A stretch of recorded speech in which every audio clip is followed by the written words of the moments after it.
আসসালামু আলাইকুম। আমি অ্যাডভোকেট এমএইচ রহমান।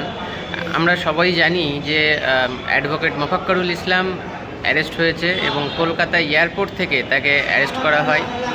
সিআইডির মাধ্যমে তাকে অ্যারেস্ট করা হয়েছে। তার উপর যে চার্জ আনা হয়েছে সেটা হচ্ছে যে কারণ হিসাবে দেখানো হয়েছে যে মালদায় যে মোথাবাড়িতে যে ইনসিডেন্টটা ঘটেছিল সেই দিন আন্দোলন করতে গিয়ে আন্দোলনকারীরা নাকি 6 জন না 7 জন জাজকে আটক করে রেখেছিলেন, যার কারণে এই সমস্ত ঘটনা ঘটেছে।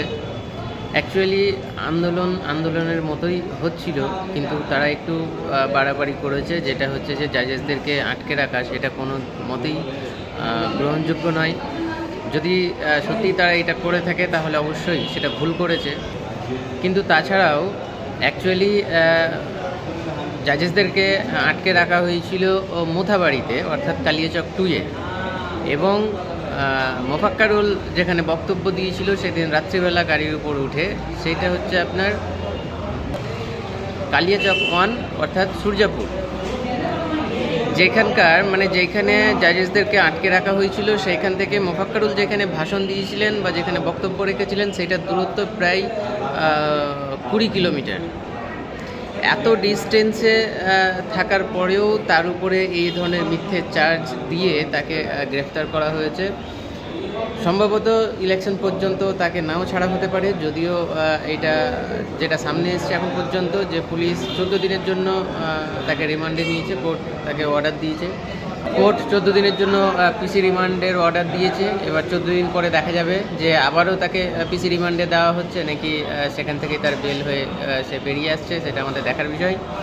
এবং এই পুরো ঘটনাটা তদন্তের জন্য সুপ্রিম কোর্ট অর্ডার করেছে, এনআইএ, সিআইডি এই সবকে অর্ডার করেছে। এখন সম্পূর্ণ বিষয়টাই এখন তদন্ত চলছে, তদন্তের আওতায় রয়েছে। আমরা অপেক্ষা করব তদন্তের রেজাল্ট কী হয় এবং মোফাক্করুলের উপর যা যা মিথ্যে অভিযোগ বা যা যা মিথ্যে সেকশন অ্যাড করা হয়েছে সেইগুলো সম্পূর্ণই ভিত্তিহীন। আমরা সকলেই অ্যাডভোকেট মোফাক্করুল ইসলামের নিঃশর্ত মুক্তির দাবি করছি এবং যতক্ষণ পর্যন্ত না বৈধ ভোটারদের নাম ভোটার তালিকায় উঠে যাচ্ছে ততক্ষণ পর্যন্ত এই ধরনের শান্তিপূর্ণ আন্দোলন কিন্তু চালিয়ে যেতেই হবে। না হলে আমাদের কারোরই বাঁচার কোনো অবকাশ থাকবে না। নিজেদেরকে বাঁচাতে হলে, নিজের ভোটার অধিকারকে বাঁচাতে হলে এই ধরনের শান্তিপূর্ণ আন্দোলন অবশ্যই চালিয়ে যেতে হবে। তার মানে আন্দোলন মানে এই নয় যে কোনো জাজকে বা কোনো সাধারণ মানুষকেও আটকে রাখা, এই ধরনের কাজ না করাই শ্রেয়। আন্দোলন হবে সাংবিধানিক, আন্দোলন হবে অবশ্যই শান্তিপূর্ণ, যাতে কারোর কোনো ক্ষতি না হয়, এই রকমভাবেই আন্দোলন